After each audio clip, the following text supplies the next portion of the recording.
দিন দিন আমাদের ইসলামকে খুব মিসইউজ করা হচ্ছে। নতুন জেনারেশনের কাছে ইসলামটাকে কেমন জানি একটা খেলনার পুতুল বানিয়ে দেওয়া হচ্ছে একটা মহল, যার কারণে পরবর্তী প্রজন্ম, আপনি তো করে গেলেন কিন্তু ভিডিও তো থেকে গেল, পরবর্তী প্রজন্ম আপনার নাতি নাতির ঘরের প্রতিরা কি ইসলামে থাকবে কিনা সেই প্রশ্নটা একবার নিজেকে করতে হবে। তো একটু জোরে বলেন না।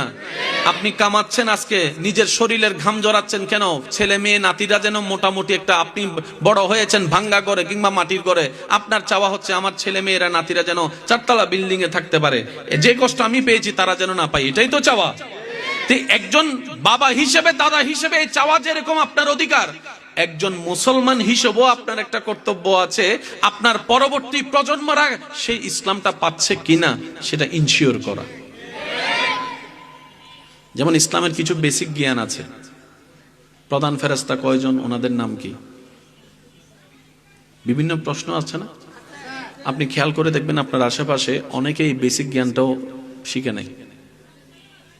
অনেকে আবু বকর সিদ্দিকের নামও জানে না, কারণ ওই পরিবার থেকে সেই জিনিসটা তো শিখানো হয় নাই, যেটা আপনারা ছোটবেলায় আপনাদেরকে মা বাবা শিখিয়েছেন।